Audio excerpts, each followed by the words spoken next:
This is Sessions, a show where we showcase the finest musicians in East Texas. Today we have a excellent SFA student violinist. And she will be. There is a special performance for this that it is exclusive to this show. So you definitely don't want to miss it. Stick around.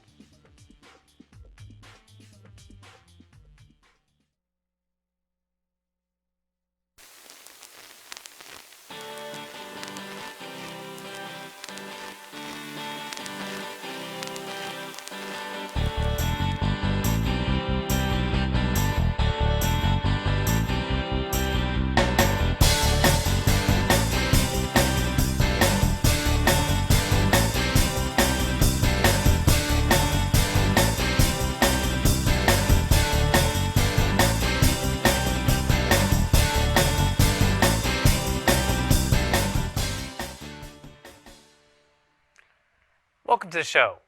I'm Ronnie Holcomb, and our guest today is Alina Nepshidovskaya.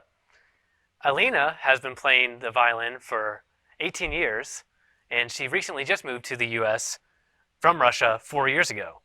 During the 18 years she's been playing the instrument, she won multiple awards, some of which were placing second in the Nostokovich music competition at the age of 14 and winning concerto competitions in both Russia and here at SFA. Welcome, Alina, to the show. It's a pleasure to have you. Thanks for having me. Talk to me first about your journey here to SFA. Well, I started going to SFA 4 years ago.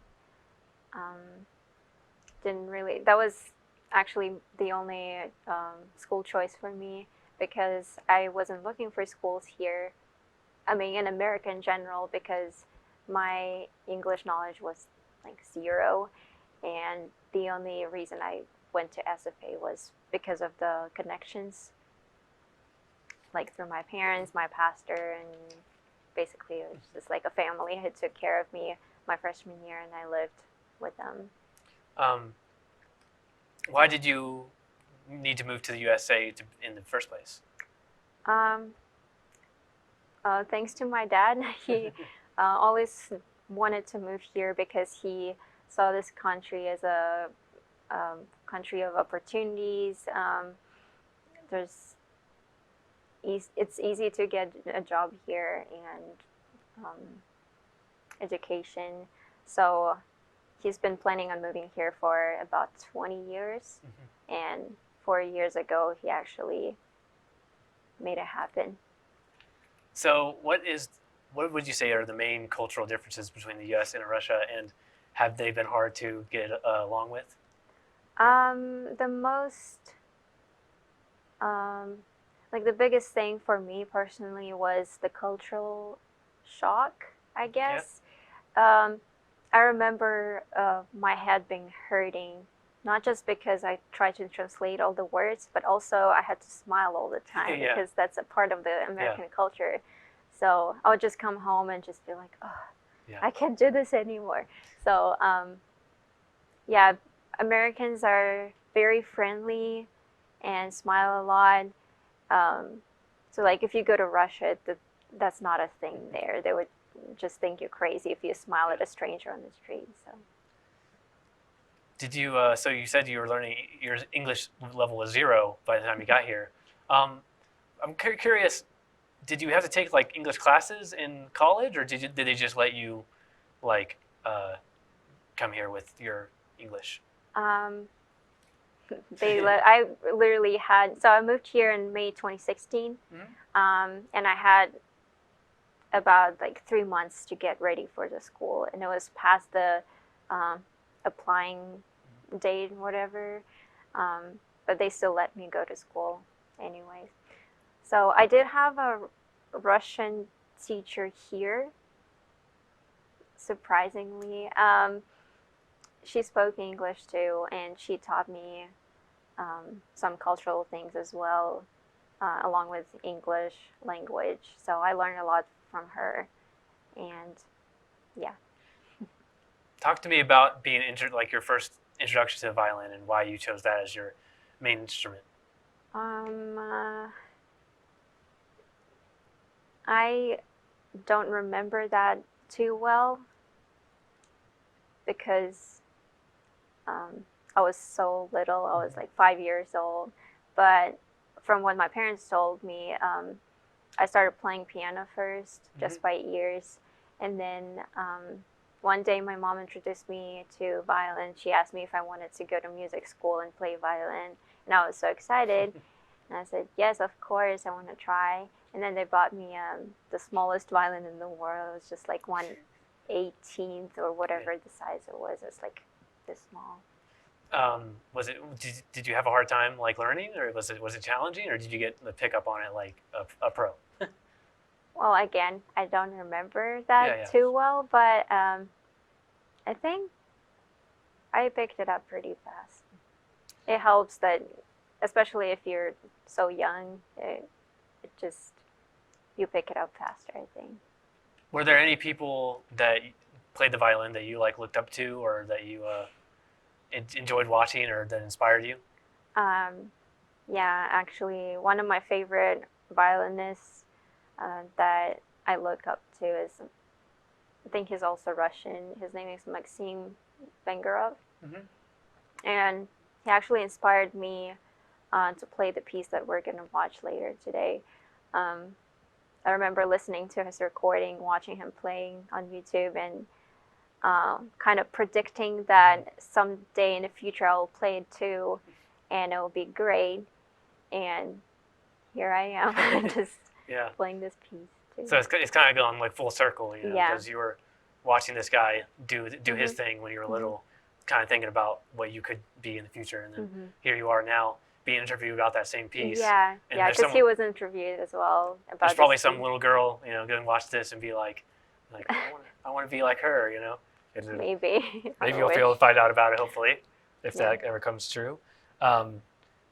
Whenever, was there anything about this song that appealed to you, like this piece that guy was playing? Like, why did you want to learn this piece? To me, it seems very passionate. I feel like there's a story behind this piece that every person can say or like explain differently what they're playing. There are different interpretations on how you can play this piece. I really liked the Vengerov's interpretation because I felt the emotions that he was projecting, I guess. I don't know. Yeah, it starts very slow and kind of mysterious, and ends very, I don't know, help me out with some, It just like it big, builds energy, yeah, like a boiling point. energetic, yes. Yes. Fiery, I don't know Yeah, if that's yeah. a word. Yeah. You know. Okay. We have to take a break now. So stay tuned, and after this break, we'll be seeing the performance of that song that we've been discussing so far. So stay tuned.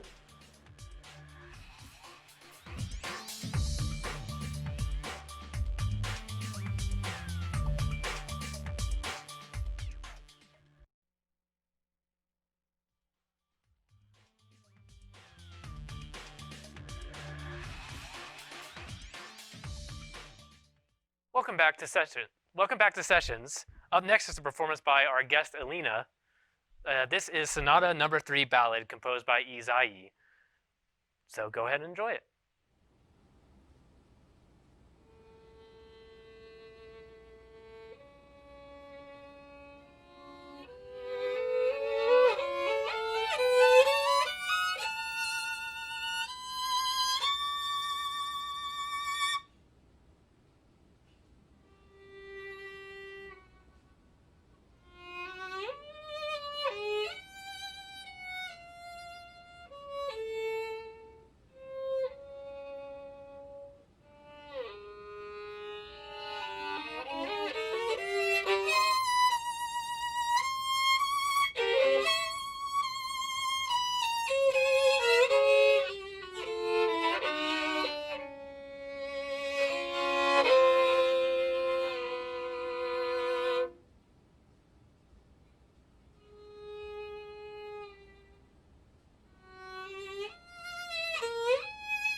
Welcome back to the show. Welcome back to Sessions.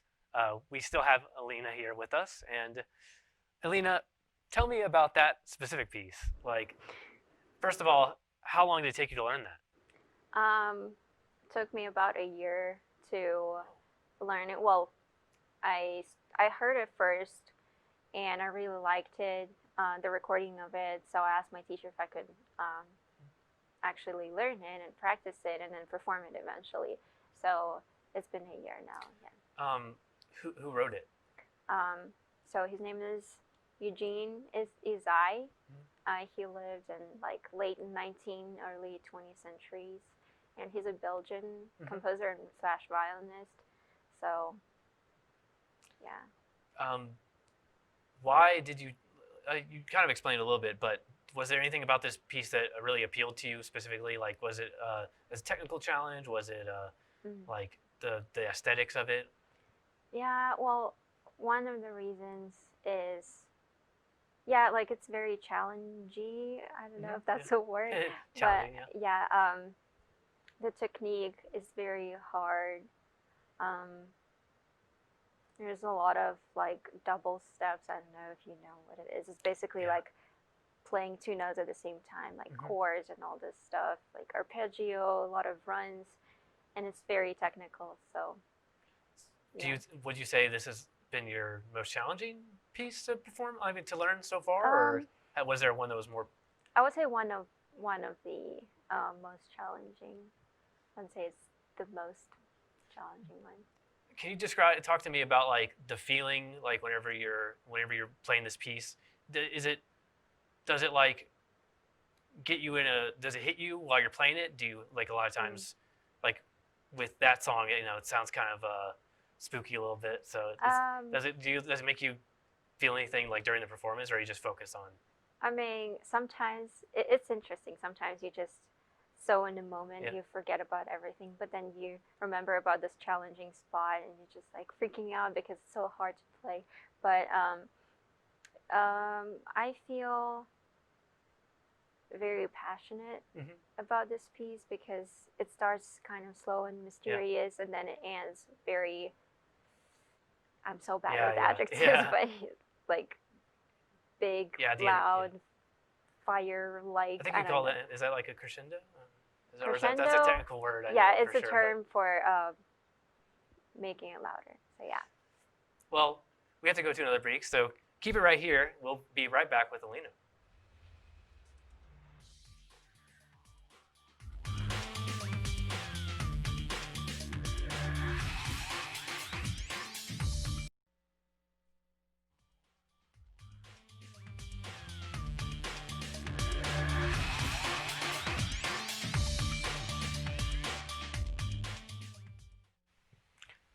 Welcome back to Sessions. We're here once again with Alina Nepsy-Dovskaya. And Alina, if you could, do you compose any pieces yourself? Have you tried to do that at all, or is that like not part of your training? I'd say it's not part of me at all. I did try, however, compose something when I was, I don't know, 6. Like back then when I was playing piano by ears. But it was just like something very simple. Very simple. And, I think whenever you're learning stuff for the first time, like a teacher, a lot of times will like encourage you to write stuff. So that makes a lot of sense. That's what happened with me too. But where are you gonna? Or when's your next performance? Like, do you have a performance scheduled for anytime in the near future? Not really, because right now I'm focusing on applying for grad schools, and I just did my senior recital maybe a month ago. And so, yeah, right now I'm just trying to get to a grad school. After you make the walk here at SFA, where do you see yourself in like 5 to 10 years?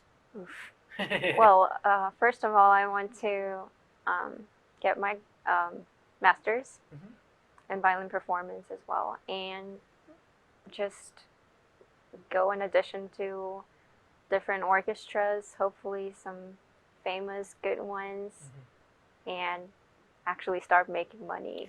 Yeah. Um, how has, like, if you had to reflect on your time at SFA, how do you think it's impacted your music career?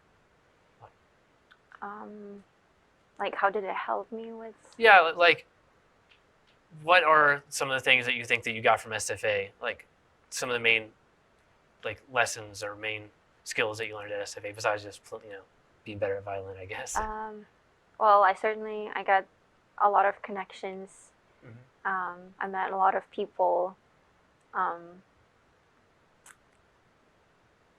I I think I grew as a person too. There's been a lot of communication. Um, what would you call it? I don't want to say issues, Yeah. but some situations when you had to learn the hard way about the communication, how to be responsible for what you're doing, and like how to answer emails, how to talk to professors and stuff like that. So, yeah, I learned a lot. If you could like learn a new instrument after this, like which one do you think you would learn? Like, do you have any interest in any Other other? than piano, you Yeah, mean? other than piano. Like, is there like a unique instrument that you've always had your eye on that? Well,